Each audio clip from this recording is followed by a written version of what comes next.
This is the Detroit Sports Podcast Network.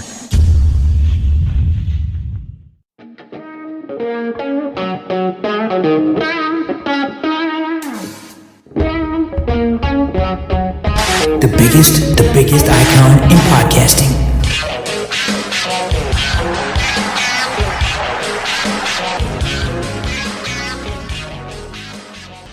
Welcome in, everybody, to this week's edition of Doc and Jock. I am the Doc, John Macaroon. Joining me, he's back, baby, back from a nice Mexican vacation. My cousin Adam, the Jock Strozinski. I said last week I was just hoping and praying you didn't end up in some Mexican jail after a wild night. So thank goodness you made it back. 2 flights. Thank goodness. Adam, what's up, sir? I can't wait to talk to you about your trip. Man, this is a weird thing. I don't have any crazy stories about this vacation. It was super chill, super relaxed. I think the funniest thing that took place was probably on day one. I was sitting on a lounger, catching some sun and working on my tan. And a lady who was sitting next to me sits up, like she had been out of the water, I don't know, probably 2 hours, sits up in her chair. And all of a sudden, it's like this flood of water just starts spilling through her chair. She just sat there, plain as day, and just pissed. Oh, just pissed through her chair. Like it looked like she had just jumped in the pool and came back and then sat down. And it was like just all the water was gushing out of her bathing suit. No, she sat up, took a pee, and just pissed through her chair. And I just kind of looked like, what the hell is going on here? So this lady was absolutely hammered, chain smoking cigarettes all afternoon, and she couldn't be bothered to go use the bathroom. She just went right there in her chair. And every time I seen her after that, I was like, that's the lady that pisses herself. Oh. So, I mean, that was probably the biggest highlight of the trip, or at least the craziest story I brought home. Otherwise, super chill, super relaxed. I will tell you this much, and I think this might be the jumping off point. I was a little bit upset at the timing of my trip because I didn't get to come on these airways and talk to you about what I seen in game one. I didn't get to come on these airways and talk to you about Matt Patricia and his arrogance and how he thinks he's the smartest guy in the room. And that kind of pissed me off. And then what happened on Sunday just kind of fanned those flames. And like I told you pre-show, let's fillet these MFers because I'm sick and tired of this team. I'm sick and tired of this shit. I can't handle it anymore. I feel like, and this is something that I heard on my way into work the other day, that one of the local radio hosts said, and I think it's so true, and I think it is such a damning statement. I think we are back to the days of Matt Millen. I think we are right back to that time where, as Lions fans, you have nothing but apathy for this team. Like, you don't even care. I was so excited for this season. I was so excited for it to get underway. 2 games in, I don't care anymore. I don't. I mean, like we're talking about the draft 2 games into the season. We're talking about tanking the next 14 games to get our future quarterback. We're going to be talking on this episode about your 3rd overall pick and how he looked like a piece of burnt toast on Sunday because he was so out of position and just did not contribute. And I'm not going to say this is the most damning thing because he's a rookie, but you either sink or swim if you're a corner and you're a 1st round pick. Either you're really good or you're just not. And what I seen on Sunday means he's just not. And this team seems to screw everything up every single year, time in and time out. They just screwed up, whether it be coaching, whether it be the players on the field, whether it be what goes on in the draft. You know, at the end of Sunday's game against Green Bay, I was watching Aaron Rodgers and I was watching Adrian Peterson talk to each other. And I was doing voiceover because at this point I had been screaming at my TV for what felt like an eternity. It was really only about 3 hours. And basically, Aaron Rodgers is talking to Adrian Peterson, and I'm mimicking this. And then, like, Aaron Rodgers is like, hey, Adrian, you know, I feel really bad for you that you're playing on this Detroit Lions team. Adrian Peterson's like, yeah, me too. But, you know, they offered me a contract, so what am I going to do? And Adrian Peterson's like, you know, it'd be cool to play with you guys next year if you're still around. And Aaron Rodgers is like, yeah, you know, that'd be great. We do have a pretty good running back. And Aaron Jones comes trotting in, and Aaron Jones is like, hey, Adrian, you know, I love your Hall of Famer. This is great. And Adrian Peterson's like, yeah, man, hey, I'd love to back you up if I could. Just be in the room a little bit. And Aaron Rodgers is like, I'll see what I I can do. We'll try to save you. Matt Stafford comes walking up. Hey, Aaron, just let me bow down and kiss your nuts real quick and kiss your ass, because obviously you're the only decent quarterback in this freaking division right here, because, I'm not going to say I suck, but I'm really not that good. And Adrian Peterson's like, yeah, he's really not that good. And like, I'm doing this whole thing, right? I have this whole bit going on. It is just because my frustration has just boiled over after yelling at the television for, like I said, what felt like an eternity. This team is god-awful, John.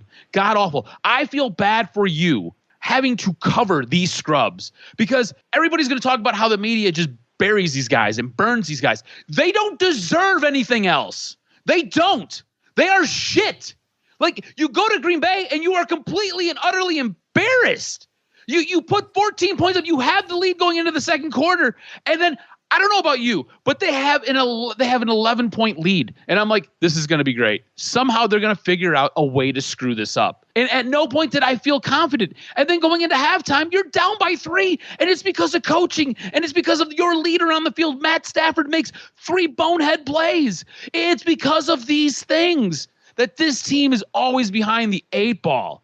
And I'm sick and tired of it. I'm sick and tired of coming onto this platform and telling everybody how bad this team is. Like, do you guys think I enjoy this? Do you think I enjoy watching this crap and then coming here and telling you how bad they are?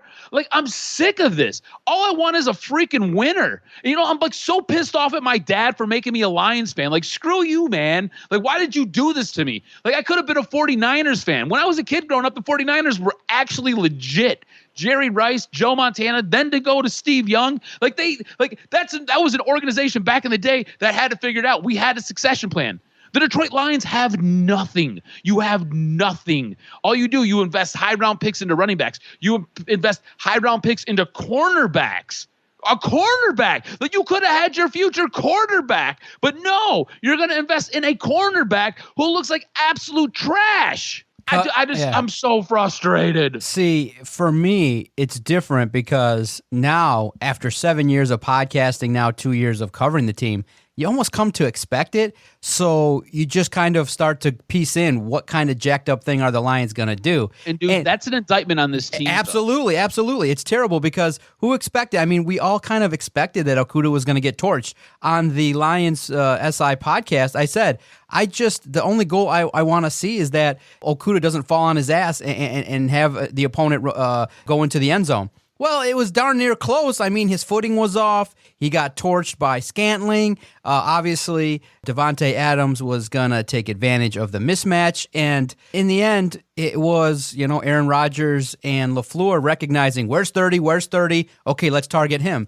And it goes to the notion that, you know what, he got baptized. And that's how you're going to learn. And that's why I really believe that no other team missed the preseason more than the Lions. I think these errors would have been worked out had Okudah been out there to play 4 preseason games. Now, he's out there, but unfortunately, here's the problem. There are other cornerbacks that were selected after that have played a lot better. The Bears, Johnson has done well, made some plays. So we're not asking Okudah to really make pick sixes and to lead the team, but to make a couple plays. That's it. We don't want to see you trailing when the Green Bay running back Jones is running for 75 yards. We don't want to see you on a move get totally out of place and then get taken advantage of by receivers and things like that. So that's the problem, is that collectively, everything that could have went negative, other than the start. You start out 14-3, and then it's all downhill. Mistakes because, look, it literally, when you watch this Lions team, you go, okay, why is Will Harris out there? Boom, Will Harris makes mistakes. Why is Jared Davis out there? Boom, second half to start. He's out there, can't get off a block, and Aaron Jones just runs out there. So Terry Bradshaw, who's king nice, who doesn't really do this kind of thing, before the game, he just said it, and everybody now is talking about it. Matt Patricia's not making a difference. And, okay, you recognize that his defense is not good enough. But the bigger indictment causes he's not changing it. I'll share a little bit of inside stuff. Sometimes in this job, you got to do 2 things at once. So I'm talking to you doing this podcast, and I'm listening in the other ear to a presser now with the Arizona Cardinals coach right now. He's talking about Kenny Galladay, and he was just asked about the Lions defense. And you know what he said? The Lions defense looks similar. He said, looks really similar to me. So you're not changing shit.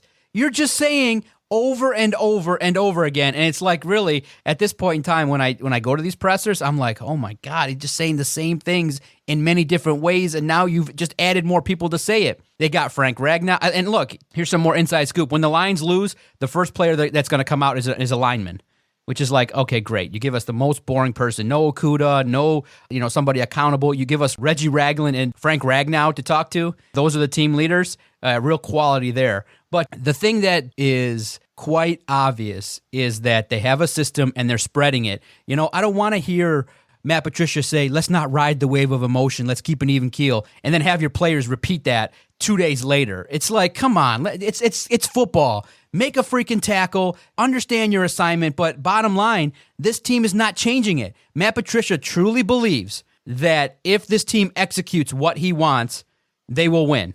And nobody else outside of him and his coaching staff in that building believes that. Change the freaking defense. Do something drastic. It's not, we need to execute fundamentals better. If you're still talking about fundamentals 3 years into your tenure, you sound like an idiot. It sounds stupid. What the hell have you been doing then? But it's all lies. He just shields his players. It's all lies. Bottom line is that the team is not good enough to execute. 1, 2, the talent is not good enough to go out and execute at a high level consistently. And 3, this defense, the premise of it is whack. Because you look across the league, and what do you see? Fast-ass pressure, interceptions, turnovers. Because the Lions and the Texans, you see a similarity there? 2 guys that thought they knew what was going on from Bill Belichick, but probably weren't paying attention to the good stuff. The Texans and the Lions don't have any turnovers. The only 2 teams in the NFL, 0-2, and don't have any turnovers. No interceptions, no fumbles, no nothing to speak of defensively. And guess what? More of the same. He's been empowered to literally run the most bogus defensive system in the history of the NFL, and he hasn't adapted. And unfortunately, at 45, 46 years old, Matt Patricia is played out. His scheme doesn't work, and offenses just realize, okay, run a couple crossing routes. We can say, oh my God, you're not going to put anybody over center. Aaron Jones goes, okay, my guy will block, and boom, I'm out for 75 yards. What are you doing? And in the end, it's going to end because they're going to be 1-3, 0-4. This season will end. There will be no meaningful playoff games, and this will end. I don't see really any scenario where the Heat doesn't get dialed up and this guy's gone at the end of the year. It's done. Terry Bradshaw said he's not making a difference. He ain't doing shit for this team. He's absolutely embarrassing, and you're right. The scheme is so bad, and like you said, they've not changed anything. It's basically a carbon copy of what we had last year, and it was obvious last year it didn't work. If you're still talking fundamentals, like you said, 3 years in, then you've not made an impact. You've not put your fingerprints all over this team. You're trying to run an archaic system that doesn't work in this league. Athletes are too good. They're too fast. Every single year, the talent level just kind of keeps rising and gets better and better and better and better. I mean, if you look at the top quarterbacks in this league, right? It's a guy like Patrick Mahomes who can pretty much do just about everything. It's a guy like Lamar Jackson who, same thing, can do just about everything. It's a guy like Russell Wilson who can do everything and has been doing everything and has been doing everything with a crazy completion percentage. Absolutely insane. And you look at this team and you just don't have guys or athletes who can either A, put pressure on those guys, B, contain those guys, or C, force a turnover on those guys to then flip the field position and put your offense in a good spot. And look, I was really harsh on Matt Stafford to come out. And I'm going to say this as politely as possible. I don't think Matt Stafford is a horrible quarterback, okay? I don't think Matt Stafford is a great quarterback, though. You're not going to win with this guy. And I think this is more of an organizational problem because he's not held accountable. There's nobody there to challenge him. Who's going to challenge him? You know what I'm saying? Like Chase Daniels, that's who's here to challenge him? Like this is a guy who can go out, and I just watched a game where he threw 4 interceptions, and at no point did they ever think about pulling him. This was from 2013. Ever since he's been here, he has never been held accountable. He has never had to make a move. The only time he was ever held accountable was when Jim Caldwell came here, and he had a really bad half, and he got pulled. That has been the only time, and it was that one time that he has ever been held accountable. You can't tell me that a guy like Matt Stafford, who constantly re-ups and constantly does whatever the organization needs, is going to be held accountable, or you're going to get more out of him than what you're getting because it's not being asked for. They're saying, hey, go continue to do what you're doing, and it's going to be okay. Yeah, it's cool. We only won 3 games. We only won 5 games. We only won 6 games. It's okay. You're our quarterback, and that's fine. It's the same thing that goes for the coaching staff. It's okay. You guys are doing a great job. And it's all because Patricia and Quinn are boys, and Sheila has no idea what the hell's going on, took over the team from her mother, who took over the team from her dead husband. And none of these people have a goddamn clue. And I'm tired of it. This is absolutely inane. This is so stupid and frustrating. The fact that an organization from the top down, like look all the way up at the very, very top, from the very tippy top down, has no clue on how to run a team or how to do anything. You know, everybody laughs at Jerry Jones because Jerry Jones meddles a whole lot and Jerry Jones thinks he's the smartest guy in the room. But you know what? Jerry Jones, for the most part, has a little bit of a clue. He's got a stud for a running back. He's got a pretty good wide receiver, and he's got a quarterback he's got to make a decision on. He's going to have to pay. On top of that, they've got one of the best offensive lines in football. And you know what? Their defense isn't too shabby either. And he's not afraid to pull the plug and go get a new coach when he needs one, and go get one who knows what the hell he's doing, and one who's willing and able to adjust and sit there and change things around because he can recognize the tenor of the league is getting that much better. Now, here's a question for you, because you are much more dialed in than I am, because you have to follow these bums. I get to try to enjoy these scrubs on a Sunday if I choose to. Does Patricia and Quinn, do they finish the season and then get let go? Because I was on board with these guys are coming back next year no matter what. But the way this season has started, I have changed my tone. There is no way they make it to next year unless some type of Christmas miracle happens and we've got something going on 34th Street where Santa and some little kid sitting in his lap all of a sudden make this beautiful Christmas miracle and Jesus pops out of somebody's vagina. All right? Because so I'm going to tell you, does Patricia and Quinn make it to the end of the season, or are they getting fired in the middle? Because at this point, I say they get fired by game 5. Yeah, here's the craziness of how things operate with the Lions, okay? Yes, nobody in the NFL had a preseason. Yes, there's a rash of injuries. Yes, the play hasn't been super ideal. But guess what? The Packers just lit up 2 NFC foes for 40-plus points. They're playing well. They had turnover. They had injuries. Devontae Adams had a hamstring, was hanging out on the sideline for portions of the game. No problem. We'll just go to Scantling. We'll just go to our running back, who they didn't draft all that high. You know, they found a steal, which Bob Quinn doesn't do. Julian Okwara, 3rd-round pick. Oh, you know what? Healthy scratch. All right, then. Marinate your players in a must-win year.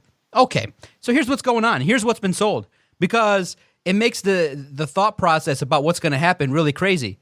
Matt Patricia now on 2 separate occasions, after the game, after the blowout on Sunday, and prior, I wrote a headline that he said it, that he came out publicly and said there's going to be bad football in September from us and from other situations in terms of tackling and things like that. So what does that indicate? That he's told this to ownership, that it's going to take time. This lack of a preseason and these injuries to our 2 cornerbacks, to Kenny Galladay, are going to be used as defenses that, hey, this isn't our full team.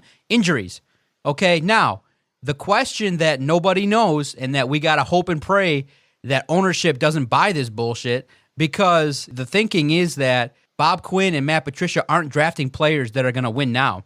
They're drafting for the future, which indicates to me that there's no sense of urgency, that says that they've tried to sell ownership that this is a process, these guys will be good down the road, and that we're building a young core. Now, Sheila's got to listen to this bullshit, and she's got to go, God, you know, these guys are trying to sell me that they were going to play bad in September, but who's to say that the play in October, November, December is going to be any better?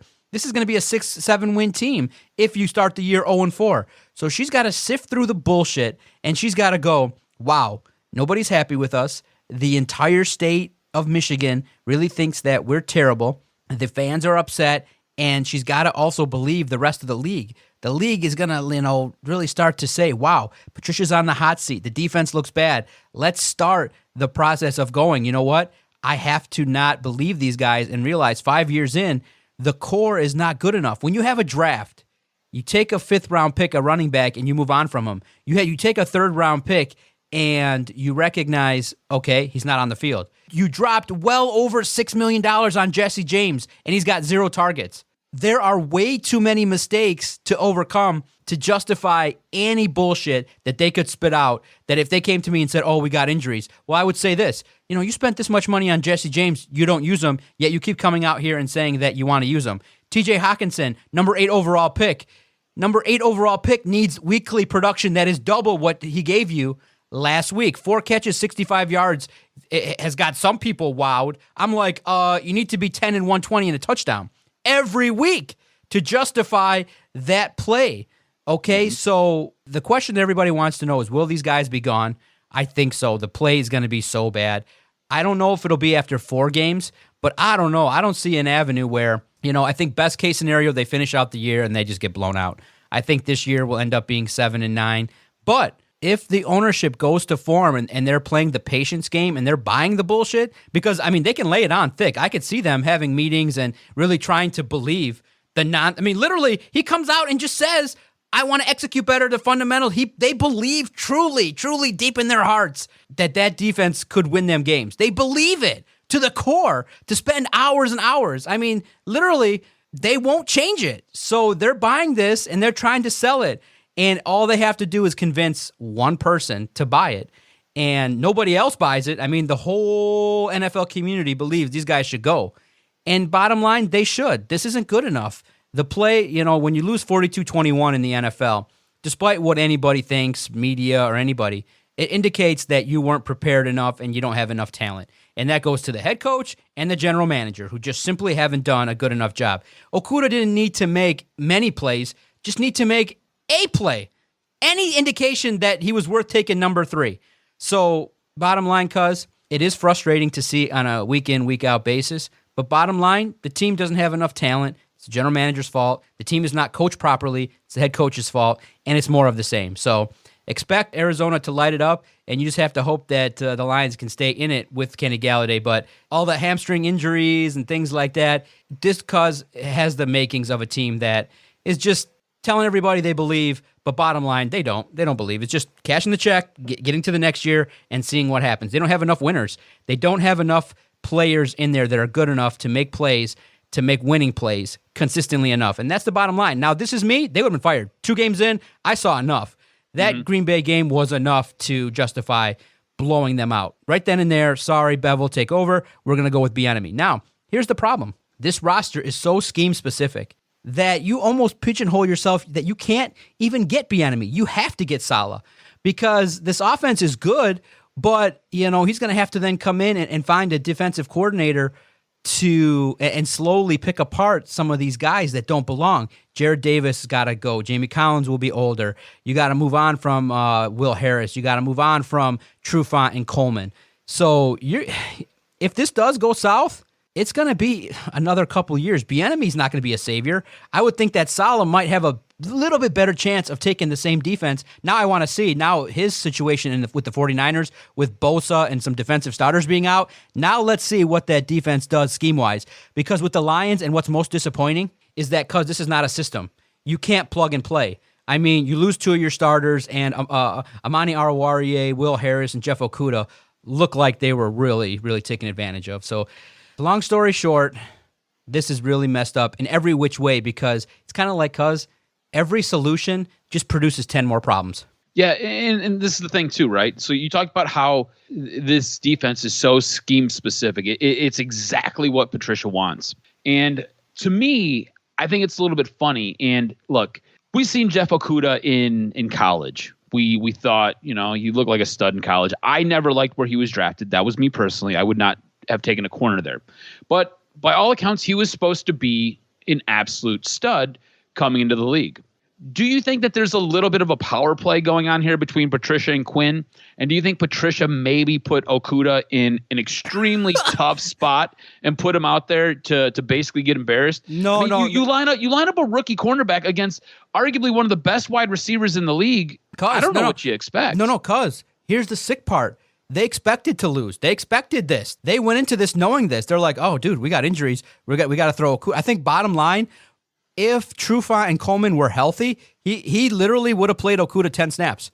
They really took Okudah to be a developmental player. That the lack of a preseason and the lack of reps that he did not get affected him that dramatically based on what they're running. So what that tells me is they are, while they're annoyed that they got blown out, this was expected. This is something that, in essence, I mean, nobody in their right mind thought that the Lions collectively were going to beat Green Bay on the road. It just, nobody felt that way. Did they think they could have played better and made plays and not have a 90-second stretch where you implode? They would have liked that. But bottom line, Matt Patricia is going to say, this is not my team. This is a collection of young cats that anywhere across the league, if you take out your two best corners and your best wide receiver, who else in their right mind is going to win?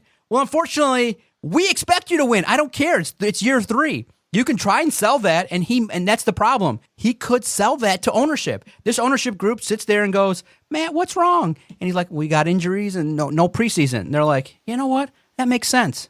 Yeah, no preseason. This is so unique. The corona, all those injuries. Poor Matt. They probably are saying right now, poor Matt. Poor Matt is what is being told. It has to be, because otherwise there's no justification for him to be allowed to go out to Arizona. You just move on right away, So it's not poor Matt. It's not poor Lions. Other teams are dealing with injuries and playing at a super high level.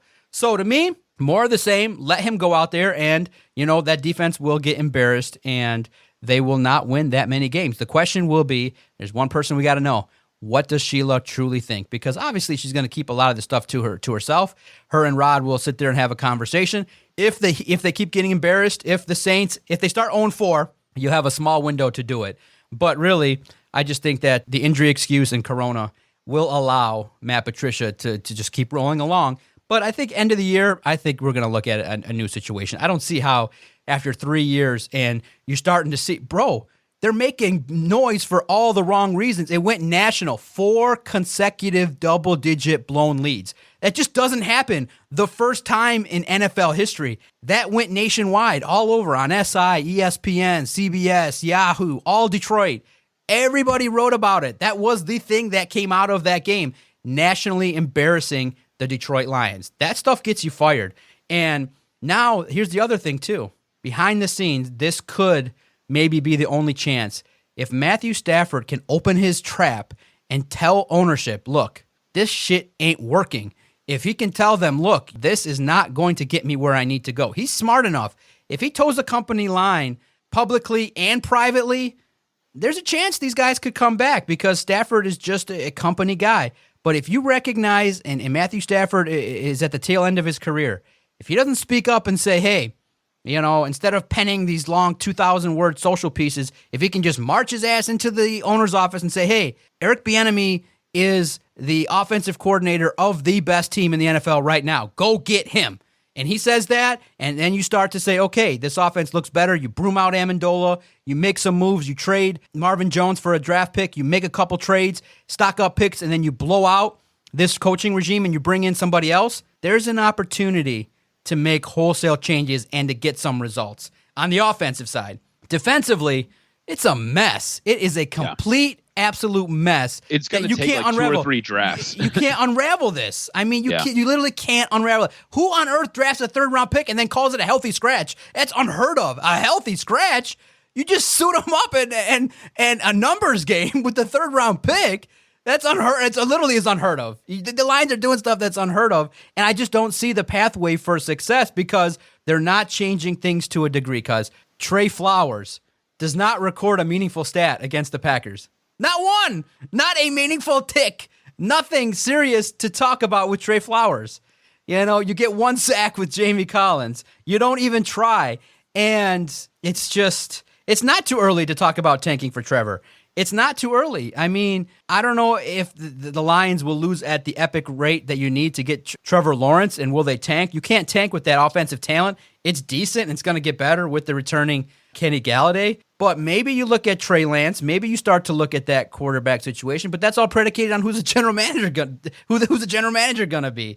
So it's just a complete nightmare. It's a complete mess. And yeah, to talk about it 2 weeks into the season, I literally thought they would get one win of the first two. Blowing two leads is off the wall ridiculous.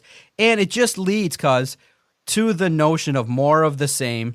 It's a disastrous situation that's not going to get better. But bottom line, yeah, I get riled up talking to you about it because I don't like really discussing the Lions in this manner over and over and over again. But bottom line, it's good for business. I mean, they lose at epic levels.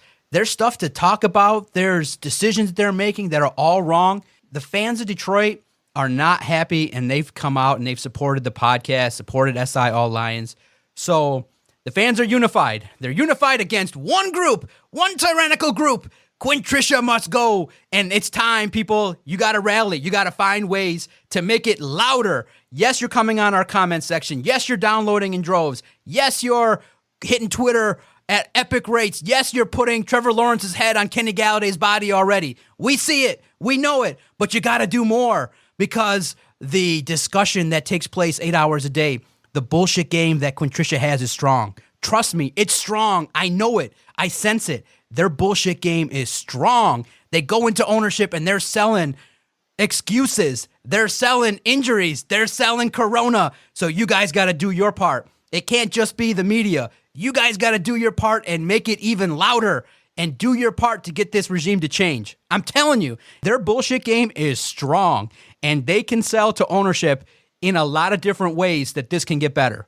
Trust me, I know the bullshit game. I know the excuse game. I know where it comes from. I know how to deliver it. I know it when I see it. They are laying it on. To go out publicly on radio and in the media and say, we're going to have bad September football.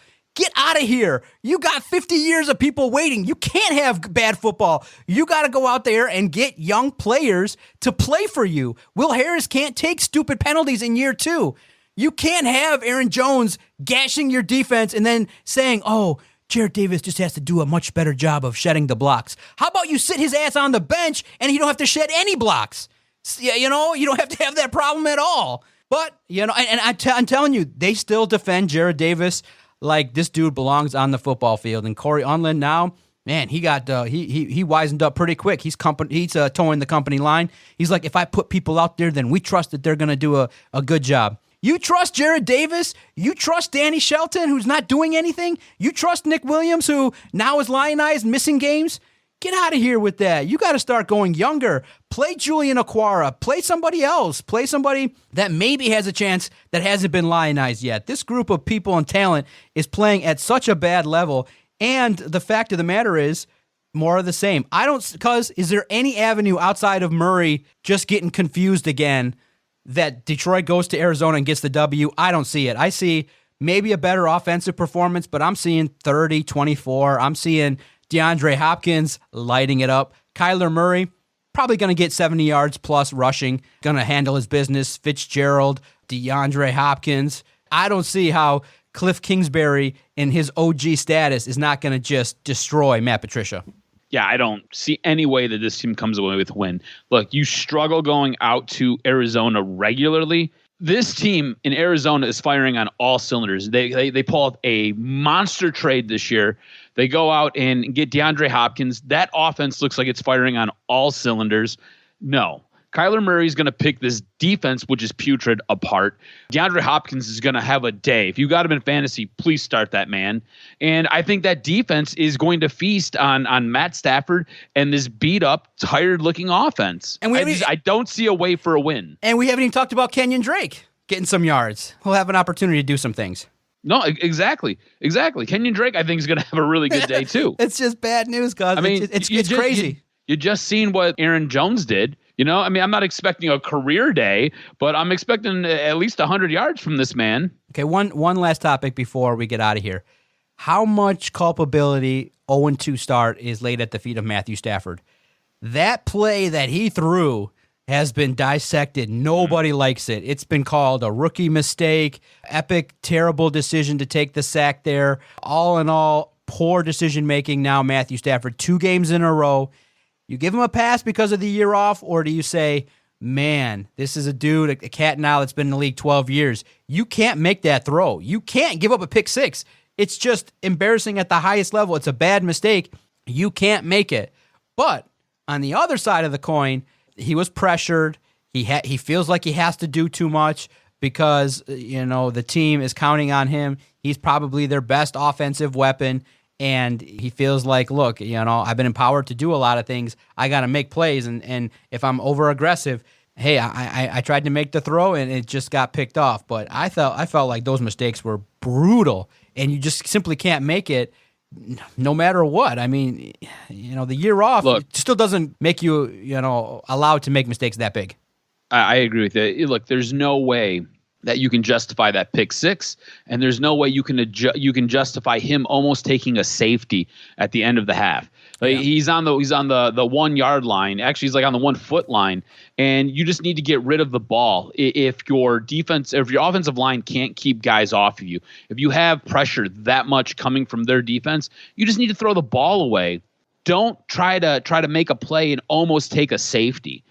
Matthew Stafford did not play a very good game, and I think Matthew Stafford didn't necessarily help this team. I don't think he's the major culprit here, but he didn't really help this team either. And I don't know how you can justify his pick 6, how you can justify him almost taking a safety. I don't know how you can justify his play. I want to speak to the guy who can do that, and I think I might end up talking to that guy when me and B sit down and we have the Practice Squad podcast, because we all know B loves Matt Stafford. He's going to tell me how Matt Stafford is the saving grace of this team. So it'll be interesting to have this conversation.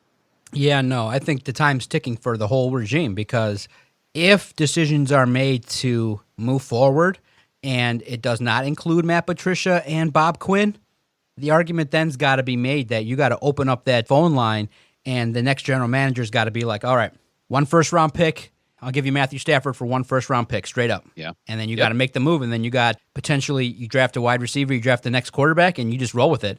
And you know what? I'll be honest with you. I don't even care if it's a high first-round pick. It could be something in the back half of the draft. Yeah. I don't care. Yeah. Just get a first-rounder for the guy. Absolutely. I mean, I would even make it with Chicago.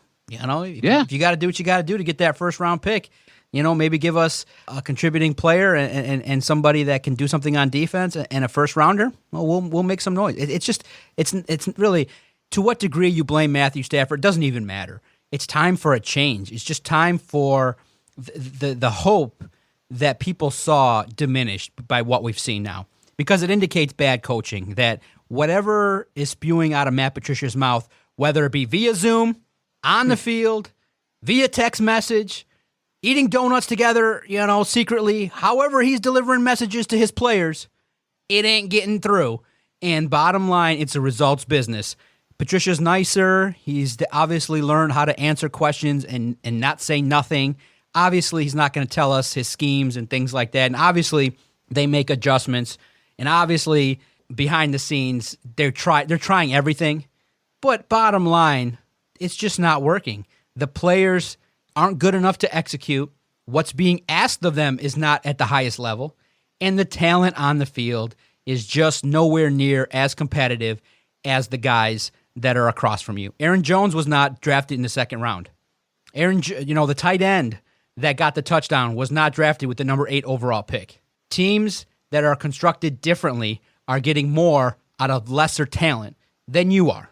And that's the bottom line. And that's the reason why that you're struggling this much. The talent is not good enough, combined with what you're asking them to do, combined with the defensive coordinator who's just not willing to drastically make some big changes.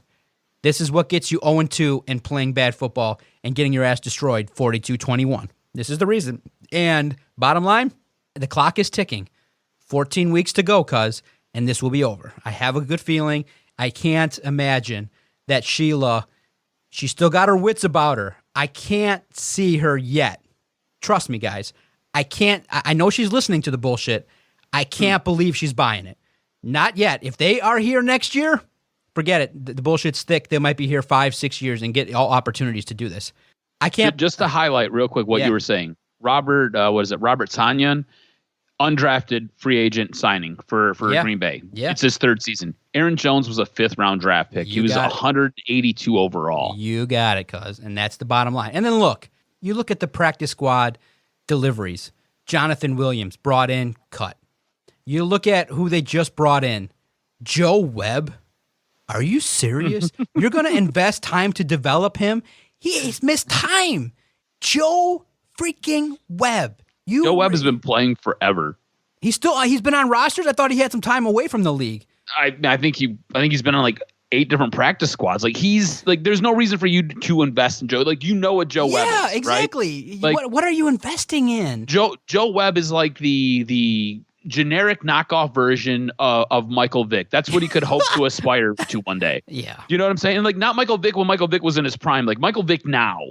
Oh, So like, my. good luck with all of that. You know what I'm saying? Oh my God. It's like, all right, we're bringing in guys to simulate what we think other guys are going to do. Great. That's just what we're looking for. We're looking for guys that actually can get on the field and make a play. So, but that might be too much to ask because this is the Lions and the basics of tackling, of not letting your opponent run 75 yards, not taking back-to-back 15-yard penalties, not blocking, not throwing the ball to the other team. Those might be, demands that we have that are just far too great for this team. I mean, you know what? We really should just applaud the Detroit Lions for being able to turn on the Zoom and talk to each other. Congrats, guys. You've been able to successfully have Zoom meetings. Anything else after that? Garbage. And that's just the way it is. That's the way it's been, and that's the way it's going to be. Congrats, guys. You guys can claim that you were able to manage the technology and talk to each other.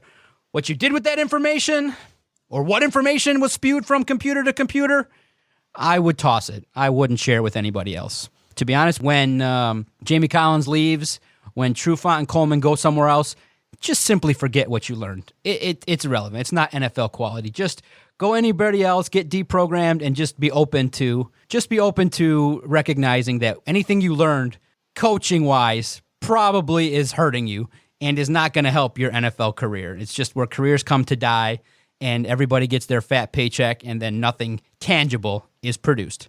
Bottom line. And will Sheila allow this to take place?